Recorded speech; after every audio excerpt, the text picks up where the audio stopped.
रात गहरी हो चुकी थी। आकाश में सिर्फ एक आधा चांद लटक रहा था और उसके ठीक नीचे एक छोटा सा गांव था जहां एक युवक अर्णव अपने जीवन के सबसे कठिन दौर से गुजर रहा था। अर्णव महादेव का सच्चा भक्त था। उसके कमरे की दीवार पर महादेव की एक पुरानी तस्वीर टंगी थी जिसकी ओर वो हर दिन नजर उठाकर ताकत पाने की कोशिश करता था। लेकिन आज उसकी आंखों में आंसू थे, दिल में टूटन थी और मन में सिर्फ एक ही सवाल, भगवान मैं इतना टूटा हुआ क्यों हूँ। अर्णव का जीवन कभी इतना बोझिल नहीं था। बचपन से ही वो भोलेनाथ की पूजा करता था। उसकी माँ कहती थी जो महादेव को सच्चे दिल से पुकारे उसके रास्ते कभी अंधेरे में नहीं रहते। पर आज अर्णव का पूरा जीवन अंधकार जैसा महसूस हो रहा था। नौकरी चली गई थी, पिता बीमार थे और कर्ज इतना कि सर उठाना मुश्किल हो गया था। ऊपर से रिश्तेदारों के ताने, समाज का मजाक और अपने ही सपनों का टूट जाना। अर्णव हर रात की तरह आज भी महादेव की तस्वीर के सामने बैठा था, पर इस बार उसके भीतर का धैर्य टूट चुका था। हे महादेव, आपने ही कहा था कि मैं आपका बच्चा हूँ, फिर मुझे इतना दुख क्यों? मैं कहाँ गलत हूँ? उसकी आवाज कांप रही थी, आंसू जमीन पर गिर रहे थे और मन मानो हार चुका था। अचानक खिड़की के बाहर हवा का एक तेज झोंका आया। कमरे में जल रही दीपक की लौ कांप उठी और एक क्षण के लिए पूरा वातावरण बदल गया। अर्णव ने अपनी पलकों को उठाया। हवा धीरे धीरे शांत होने लगी और उसके सामने रखी महादेव की तस्वीर से मानो एक प्रकाश सी किरण फैलने लगी।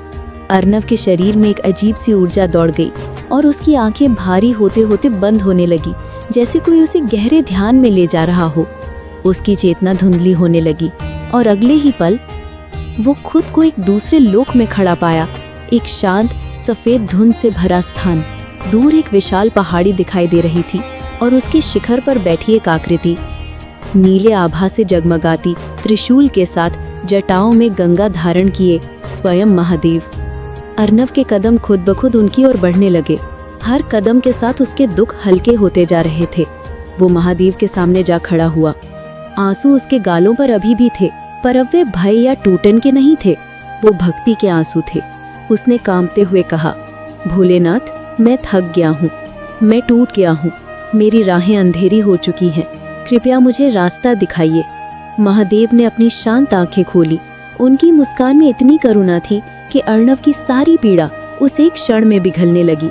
महादेव ने धीमे स्वर में कहा, अर्णव तू टूटा नहीं है, बस तूने दुनिया की आवाजें अपने मन में जमा कर ली हैं।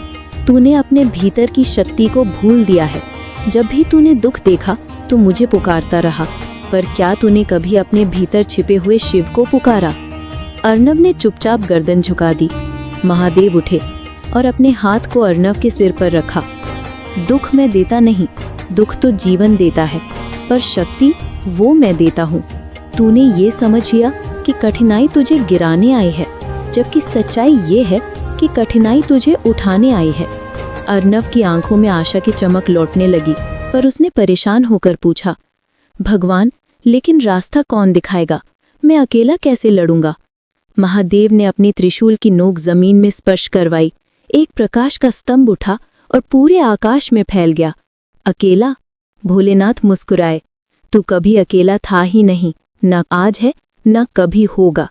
हर वो सांस जो तू लेता है उसमें मैं हूँ, हर वो आंसू जो तू बहाता है उसे मैं देखता हूँ, और हर वो कदम जो तू उठाएगा उस पर मेरा हाथ रहेगा। पर याद रख, कर्म तुझे ही करना है, युद्ध तुझे ही लड़ना है। मैं तेरे साथ चलूंगा पर तेरी जगह लड़ूंगा नहीं।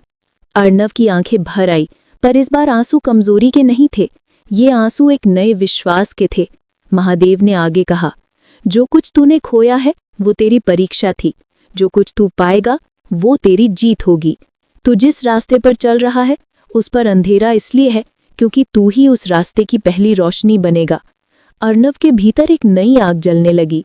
महादेव ने उसके कंधे पर हाथ रखते हुए कहा, तू मेरा भक्त है, पर याद रख, भक्त वो नहीं जो बस रोकर मांगे, भक्त वो है जो गिर कर भी उठ जाए और दुनिया को बता दे कि शिव का बच्चा कभी हार नहीं मानता।